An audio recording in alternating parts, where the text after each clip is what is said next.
चर्चा सुनी है, अब आप चायगिरी की चर्चा सुनिएगा। आज हमारे बीच में चायगिरी शीर्षक के तहत होने वाले सत्र में फाउंडर एमबीए चायवाला के प्रफुल्ल बिल्लोरे जी हमारे बीच में हैं। मैं उनका स्वागत करता हूं और उनसे बातचीत करेंगे लल्लन टॉप के आशीष मिश्रा जी। तो मैं आशीष जी का भी स्वागत करता हूं कि आएँ और यहाँ बैठे। दोस्तों, युवाओं में एक एमबीए के प्रति बड़ा क्रेज होता है और तमाम स्टूडेंट्स और उनके साथ उनका पूरा परिवार उस स्वप्न को पूरा करने में लगा रहता है कि हमारे बच्चे का एमबीए में एडमिशन हो जाए। और वो तमाम एमबीए के जो इंस्टीट्यूशंस हैं वो सब भटकते हैं और उसके एडमिशन के लिए तैयारी करते हैं, कई बार जानलेवा तैयारी करते हैं। लेकिन हमारे जो अतिथि हैं उन्होंने अपनी इस चायगिरी से एक ऐसा स्थान, एक ऐसा मुकाम हासिल किया है कि आज एमबीए के इंस्टीट्यूशन उसको ढूंढते हैं और उनको बुलाते हैं और उनसे बातचीत करते हैं। तो आज ऐसे ही शख्स हमारे बीच में हैं, प्रफुल्ल बिल्लोरे जी, और उनसे बातचीत करेंगे। लल्लन टॉप बहुत ही लोकप्रिय एक ब्लॉग है, एक यूट्यूब चैनल है और वो राजनीतिक, सांस्कृतिक, साहित्यिक परिदृश्य में अपनी एक बहुत ही रचनात्मक भूमिका अदा करता है।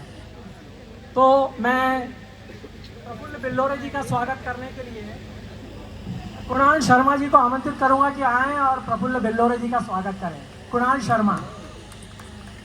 ठीक है भैया, स्वागत कर दीजिए प्रफुल्ल भाई का। मैं डॉक्टर प्रफुल्ल यहाँ पे प्रफुल्ल भाई पल्लवी वजह से निवेदन करूंगा कि वो आएं और आशीष मिश्रा जी का स्वागत करें। पल्लवी वजह नहीं प्रफुल्ल भाई बिल्लोरे साहब रोज आते।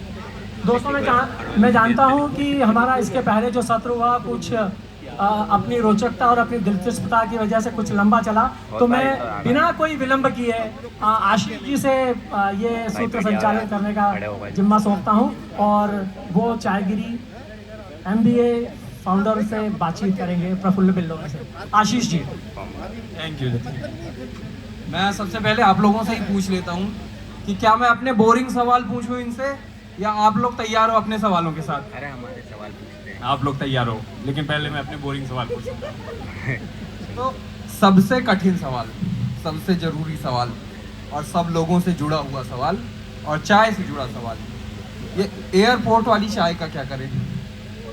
एयरपोर्ट वाली चाय जो ना टेस्टी होती है, हाँ। ना गर्म होती है, हाँ। और इतनी महंगी होती है, हाँ। उसका क्या इलाज है? नहीं, एयरपोर्ट रोड पे हमारा भी एक आउटलेट है, तो मेरे को ऐसा लगा वो खराब चाय बेच रही है। देखो क्या है ना, चाय एक ऐसी चीज है जो किसी भी वक्त पियो, उसकी चाय की परिभाषा क्या है मैं आपको बताता हूँ। वो डिपेंड करता है कि आप किस माहौल में हो, किस परिवेश में हो, आप मजबूरी में चाय पी रहे हो कि नहीं पी रहे हो। अब उस एयरपोर्ट पे जहाँ इतना टाइम लगता है आपकी फ्लाइट में, अगर वहाँ गर्म पानी में भी चाय पत्तियाँ दे दे आपको, भले वो ग्रीन टी ना भी हो तो भी आपको अच्छी लगेगी। तो आप चाय की बुराई ना करो तो ज़्यादा अच्छा है भैया। तो महंगी ज़रूर होती है पर चाय की अपनी अपनी विशेषता है। वो चाहे 5 रुपए की टपरी पे पियो या 500 रुपए की कई कैफे रेस्टोरेंट में पियो, चाय को इज्जत देना हमारा कर्तव्य है। क्यों, है कि नहीं भैया? बिल्कुल भैया। आप खुद चाय नहीं पीते थे? नहीं, ऐसा नहीं है। मैं बहुत चाय पीता था, अभी भी मैं बहुत चाय पीता हूँ। और वो कहते हैं ना कि जो आप धंधा करते हो, जो व्यापार करते हो, उसको तो आपको पहले मोहब्बत करनी पड़ेगी, नहीं तो वो आपको मोहब्बत वापस थोड़ी करेगा।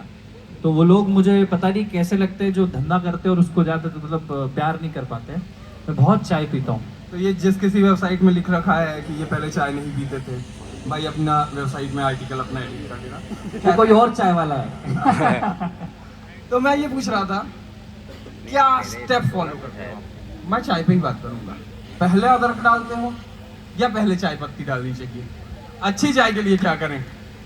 यार मैं अपने शुरुआती दिनों में बहुत चाय बनाता था। जब मैं चाय का ठेला चलाता था तो कई पत्रकार आते थे, कई ब्लॉगर्स आते थे कि आपकी चाय में ऐसा क्या है। तो मैंने कहा मेरी चाय में कुछ भी नहीं है भैया, चाय है, पानी है, थोड़ा सा शक्कर है, पत्ती है और अदरक है, और फिर थोड़ा सा खुद को डाल देता हूँ, थोड़ी प्रेरणा, थोड़ा ज्ञान दे देता हूँ, तो चाय अच्छी बन जाती है।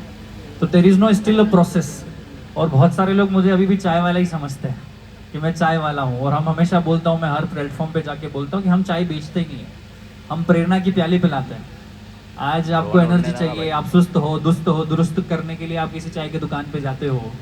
पर जिंदगी में अगर आपको किक चाहिए जिंदगी में आप कहीं हौसला हार रहे हो, जिंदगी में आपको लग रहा है कि मैं अब क्या करूं, जिंदगी में आपको लग रहा है कि मेरा समाज खराब है, जिंदगी में आपको लग रहा है मेरे पापा मम्मी को चिल्ला रहे हैं, तो आप MBA चाय वाला पे आओ, आपको एक नई ऊर्जा मिलेगी। तो MBA चाय वाला चाय नहीं बेचता है, MBA चाय वाला प्रेरणा की प्याली पिलाता है लोगों को। बढ़िया बढ़िया तो बढ़िया। प्रेरणा की पहली आखिरी बार आपने कब बना के पिलाई थी किसी आउटलेट पे? मैं बहुत टाइम हो गया यार, मैंने आजकल सौभाग्य मिल नहीं रहा है मुझे चाय बनाने का, पर रिसेंटली मैंने अपने मम्मी पापा के लिए चाय बनाई थी घर पे, तो बहुत अच्छी लगी थी पापा मम्मी को और मुझे भी। हमारी लेट चौक की जो टीम थी वो रिसर्च करके ला रही थी और उन्होंने इनकी एक बात कहीं से खोजी थी कि आपने बताया हिंदी का आपको काफ़ी साथ मिला। चाय फेवरेट लोगों की, हिंदी लोगों से जुड़ी हुई है। क्या आप मानते हो कि हिंदी ने आपका सच में साथ दिया? बिल्कुल, हिंदुस्तान में हिंदी नहीं चलेगा तो क्या चलेगा बस, हिंदी तो हमारी जान है ना। जैसे भारत देश चाय पे चलता है, वैसे ही भारत देश हिंदी से ही चलता है, उड़ता है, बैठता है। और हमें हमारी जड़ नहीं भूलनी चाहिए, वो चाहे भाषा की हो, परिवार की हो, संस्कृति की हो, धर्मों की, मैं तो ऐसा मानता हूँ। मतलब वो सफलता भी किस काम की, वो सफलता किस काम की जब आपका परिवार आपके साथ ना हो, वो सफलता किस काम की जब आपका धर्म आपके आसपास में ना हो, वो सफलता किस काम की जब आप अपनी जड़ भूल जाए, वो सफलता, प्रसिद्धि, वो पैसा किसी काम का नहीं जहां आप अपनी संस्कृति और अपने कर्म और मर्म को भूल जाए। तो आपने जो जरिया बनाया उसके लिए चाय को चुना, वजह वही थी, दोबारा सोचा नहीं क्योंकि कनेक्ट था, इसके कारण चाय, या चाय की वजह कुछ और भी सोचा था पहले? नहीं देखो, मैं ना, मुझे जिंदगी में कुछ करना था, वो मैं हमेशा कहता हूँ, मेरी कोट बहुत फेमस है कि जिससे मोहब्बत करते हो उससे शादी कर लो, जिससे मोहब्बत करते हो उससे शादी कर लो, और अगर ऐसा ना हो तो जिससे शादी हो गई उसी से मोहब्बत चालू कर दो। दूसरा ऑप्शन भी बुरा थोड़ी है भाई, आप किसी से प्यार करते होंगे उससे शादी कर लो, ऑप्शन दे दो, आई लव यू बोल दो, हाँ तो हाँ, ना तो ना। अब कल को किसी घर वालों ने शादी करा दी अरेंज मैरिज, तो उससे प्यार करना चालू कर दो, गलत क्या है इसमें? तो चाय कभी मेरी मोहब्बत नहीं थी, मेरी मोहब्बत थी MBA डिग्री, मेरी मोहब्बत थी कोई बड़ा कॉलेज, मेरी मोहब्बत थी कोई डिग्री के बाद की जो नौकरी होती है ना, क्यूबिकल, वो मेरी मोहब्बत थी। I am Ahmedabad, I am Bangalore, ये मेरी मोहब्बत थी। नहीं हुआ भैया, इट्स ओके।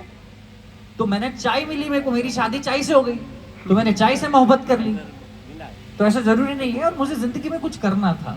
अगर मैं चाय नहीं बेचता, या बॉटल भी बेचता, या जूते बेचता, कुछ भी बेचता, तो मैं अच्छे ढंग से तरीके से बेचता, क्योंकि मैं हमेशा बोलता कि आप कोई भी काम करो, आप आज लल्लन टॉप में हो, ये वीडियोग्राफर भैया है, सिक्योरिटी गार्ड, ये कैमरा मैन है, कोई माइक पे है, कोई चाय पिला रहा है, कोई गाजर का हलवा खिला रहा है, ये कोई म्यूजिशियन है, इन सबका अपना अपना काम है।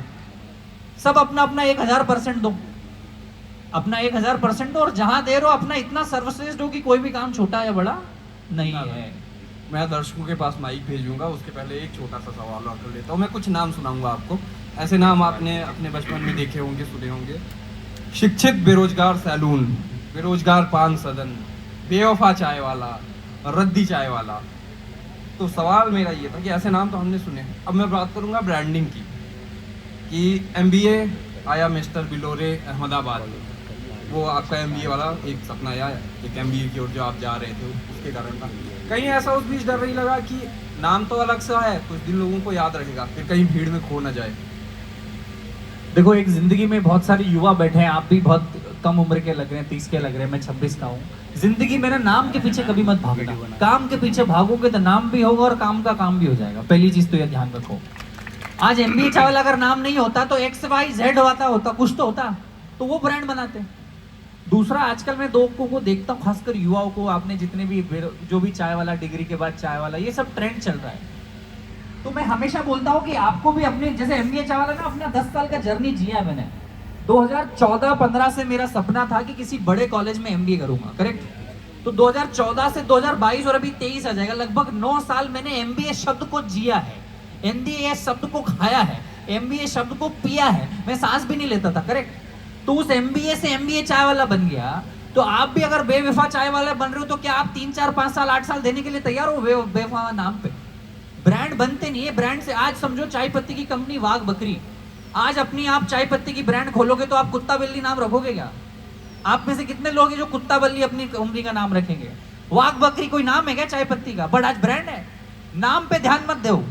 और मैं फिर बोल रहा हूँ कि आज जैसे ट्रेंड चल रहा है, इंटरनेट के आने के बाद क्या है, पॉपुलैरिटी जल्दी मिल जाती, पर पॉपुलैरिटी और प्रसिद्धि को पचाने वाले बहुत कम लोग होते हैं जो संघर्ष के साथ आते हैं। आप समझ रहे हैं? तो यहाँ संघर्ष किया, 2.5-3 साल रोड पे ठेला चलाया और नाम के पीछे कभी नहीं भागे। मैं आज भी आपको बताता हूँ, 200 नाम अपनी वाइट, एक डायरी थी मेरे पास, 200 नाम लिखे थे, मैं अपनी कंपनी का क्या नाम रखूं, अपनी दुकान का क्या नाम रखूं, चाय वाई टी वाई ऐसे पलाजो। तो मैंने सर्च किया, एक name.com करके वेबसाइट होती है, गूगल पे सर्च करना, उस पे सब दिख जाता है कि इसका ट्रेडमार्क है कि नहीं, इसका इंस्टाग्राम पे पेज है कि नहीं। तो वहां देखा तो 98% नाम ऑलरेडी टेकन थे। तो मेरी चाय के ठेले की दुकान का मिस्टर बिल्लोरे था। बिल्लोरे का स्पेलिंग BILLORE है, वो बिलियनर से मिलता है। तो लोग मेरे को बिल्लोरानी चाय वाला बोलते थे, बिलियनर चाय वाला बोलते थे। मैंने कहा लोग नाम बिगाड़े, इससे अच्छा मैं कुछ कर लूँ अपने नाम पर। तो जिंदगी में मैं हमेशा बोलता हूँ कि अभी बहुत सारे युवा भी स्टार्टअप चालू करते हैं ना, तो 6-6 महीने तो वो कंपनी का नाम ही ढूंढ रहे हैं।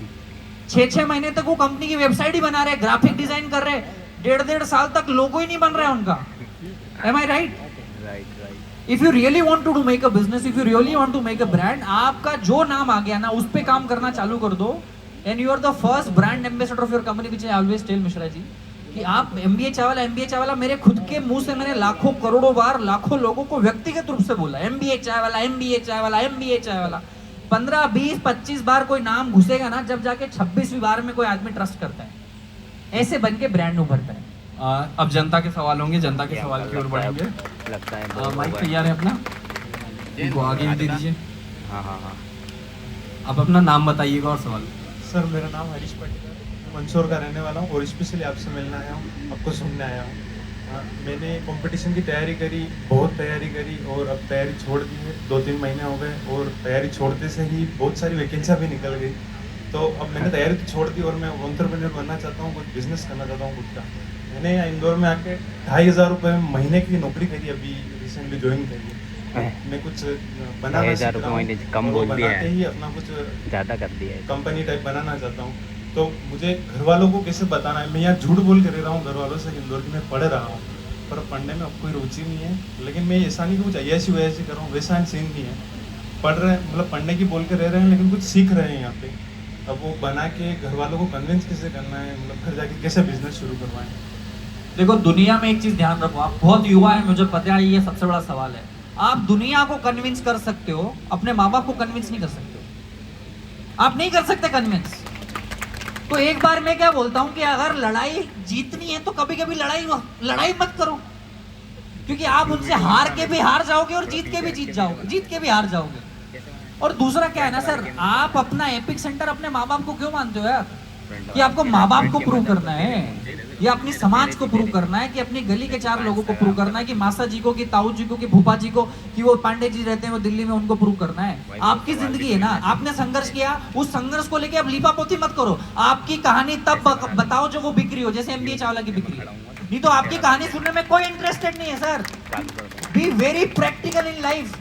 Nobody cares कि आपके पापा कैसे हैं, आप मंदसौर से आते हो, धार से आते हो, आप गरीब हो, आपके पास कपड़े नहीं है, आप 2,500 की नौकरी करते हो। अगर आपकी कहानी बिकती है, YouTube पैसा देता है, आपकी दुकान चलती है तो कहानी बोलो, नहीं तो nobody is interested। पहली चीज। दूसरी चीज, एक चीज याद रखो, कभी कभी क्या होता है, इन्वेस्टमेंट बड़ा होता है, और सिर्फ इन्वेस्टमेंट का मतलब पैसा नहीं होता है। इन्वेस्टमेंट का मतलब रिश्ता होता है, इन्वेस्टमेंट का मतलब होता है आपका समय होता है, आपका एक कंडीशनिंग होता है। सर 2-5 साल का संघर्ष करो, आपने प्रिपरेशन करी, आपकी एग्जाम क्लियर नहीं हुई, कोई बात नहीं, क्योंकि कहीं पहुंचने के लिए कहीं से निकलना पड़ता है। एग्जाम क्लियर मुझसे भी नहीं हुई थी, मैंने 2.5 साल कैट जीमेट की प्रिपरेशन करी, LRDA क्वेश्चन दिन भर सॉल्व करता। RS अग्रवाल की किताब कितनों को पता है, वो येलो कलर की मोटी, ये देख लो, इतने हाथ उठ रहे हैं, सबको पता है कितनी मोटी किताब है, 750 पेज है ना उसमें। मैंने 10 बार सॉल्व करी, कितनी बार, फिर भी मैं बेच क्या रहा हूं। पर तुम क्या बोल रहे, मेरी एग्जाम नहीं निकल रही, तुम क्या बोल रहे कि वैकेंसी नहीं आ रही। M I right? उस प्रिपरेशन को आप ये मत समझो कि वो कोई एग्जाम के लिए प्रिपरेशन है। वो टाइम का जो आपने अंडरस्टैंडिंग लिया, लर्निंग लिया, वो किसी साइकिल चलाने में लगा दो, वो कैमरामैन में लगा दो। जो ज्ञान मैंने अर्जित किया अपने MBA की प्रिपरेशन के टाइम पे, वो ज्ञान मैं यहाँ दे रहा हूँ MBA चावला करके। M I right? तो जिंदगी में कोई भी इन्वेस्टमेंट खाली नहीं जाता, और अपने परिवेश से, अपने समाज के लोगों से 2-3 साल अछूत हो जाओ। क्या हो जाओ?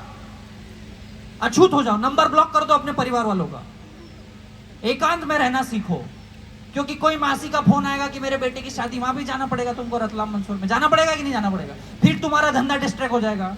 अगर आप व्यापार चालू कर रहे हो, 1000 दिन कोई शादी नहीं, कोई भाई बदमाशी नहीं, कोई पार्टी नहीं, ये सब छोड़ोगे तो धंधा खड़ा कर पाओगे। क्योंकि अगर आप सोचो कि सैटरडे संडे को नाच भी लूं, हफ्ते में एक दिन शराब भी पी लूं, सिगरेट भी पी लूं, और एक दिन सोचो कि 4-5 शादियों में नाच भी लूं, तो आपके सारे टिक नहीं होंगे, आपके सारे जिंदगी के फलसफे टिक नहीं होंगे। ये अंडरस्टैंडिंग बहुत जरूरी है। और उम्मीद करो कि आपके बताने के पहले घर वाले लेट चौक का वीडियो देख लें।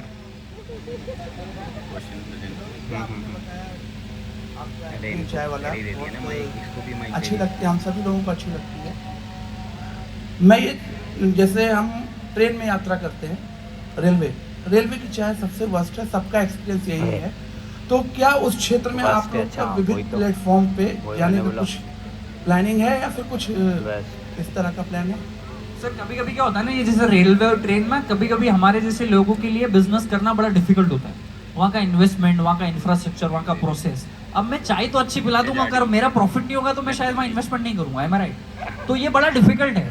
हमसे भी पहले कई 10-12 कंपनियां, चायोस, चाय पॉइंट, टी पोस्ट बहुत अच्छा काम कर रही है, वो भी नहीं जा पाई। क्योंकि कभी कभी ना आप जब बिजनेस में आ जाते हो ना, वहाँ इमोशन हटाना पड़ता है। वहाँ हम सोचते हैं 100 का 200 कैसे होगा, एम आई राइट? तो it's very difficult to implement चाय की दुकान एट एयरपोर्ट्स। और एयरपोर्ट तो तक चलो सीमित है, पर रेलवे में, अब रेलवे में बहुत अच्छी चाय देने जाऊंगा, अच्छा करने जाऊंगा, तो चाय की प्राइस 30 रुपये हो जाएगी। अब वहाँ की अफोर्डेबिलिटी 10 रुपये की, एम आई राइट? जब आदमी 1000 रुपये की, 800 रुपये की, 700